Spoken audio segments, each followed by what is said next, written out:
Kita akan membahas resolusi Dewan Keamanan PBB soal pasukan perdamaian di Gaza, Palestina bersama praktisi hubungan internasional sekaligus pendiri Synergy Policies, Dina Prapto Raharja. Selamat petang Mbak Dina.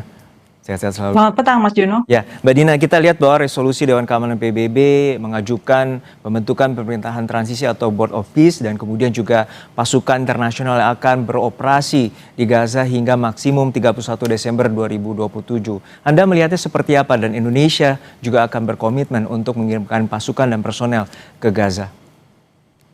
Pertama saya apresiasi bahwa Kompas TV memilih untuk memberi sorotan khusus pada resolusi Dewan Keamanan PBB yang baru keluar kemarin ya.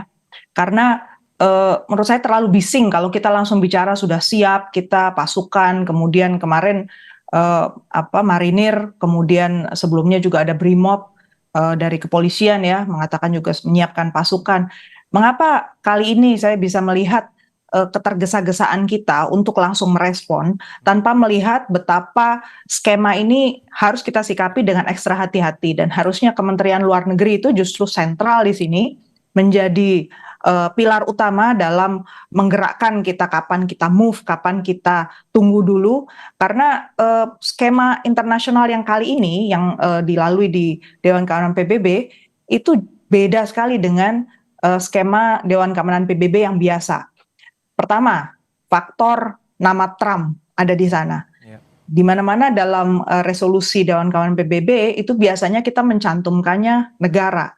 Jadi di sini nampak betul bahwa ini adalah Trump-centric gitu ya. Satu pendekatan yang sangat digerakkan oleh individu. Very, very unusual, sangat-sangat tidak biasa. Kenapa itu jadi satu risiko penting yang harus kita catat?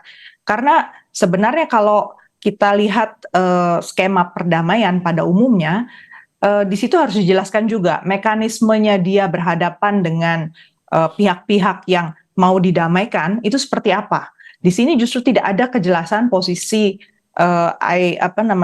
International Stabilization Force vis-a-vis atau berhadapan dengan Israel ini dan seperti Hamas. Tanggapan atau respons abstainnya Cina bahwa belum adanya kerangka acuan, belum adanya mekanisme pengawasan, dan seperti itu yang akhirnya menjadi argumentasi Cina absen di resolusi Dewan Keamanan PBB. Begitu Mbak Dina juga. Itu bisa dimengerti kan, karena memang baik Israel maupun Hamas dan Palestina itu nggak ada justru di gambar ini.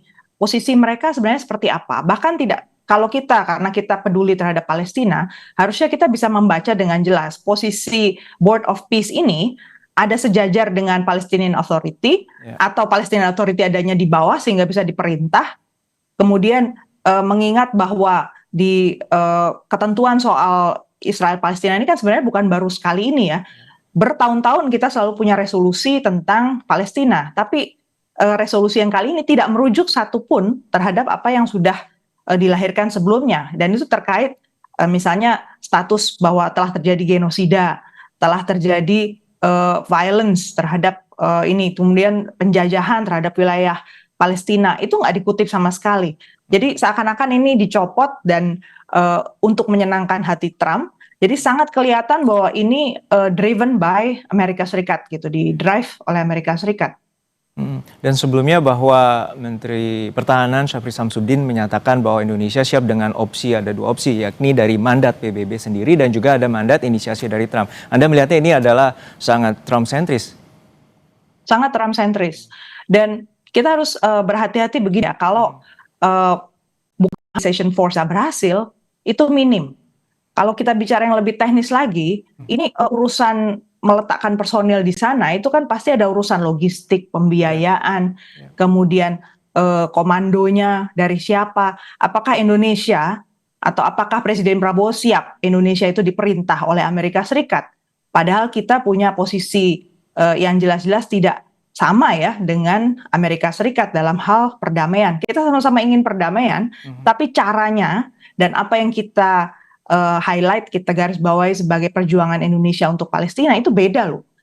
Satu lagi yang saya catat juga, Jerman salah satu penyuplai senjata untuk Israel itu sekarang udah membuka lagi, mengaktifasi keran pengiriman senjata untuk Israel, padahal proses ceasefire, gencatan senjata, ini kan masih berjalan. Artinya kan dukungan dari negara Barat terhadap resolusi ini itu justru tidak konsisten dengan apa yang kita bayangkan tentang situasi stabilisasi, situasi perdamaian. Artinya yang kita masuki ini betul-betul medan yang beda Masih sekali abu-abu dengan tentunya ya. blue helmet ya, dengan situasi yang biasanya kita bayangkan posisi pasukan perdamaian, beda sekali. Tapi Anda bisa melihat bahwa tawaran yang diberikan oleh Presiden Prabowo adalah mengirimkan pasukan dengan kontribusinya adalah medis atau kesehatan dan juga zeni konstruksi. Dan itu artinya belum menjalankan sasaran terkait dengan pasukan internasional yang akan beroperasi di sana. Tapi Anda melihat substansi dari pasukan internasional itu sendiri. Betul Mbak Dina?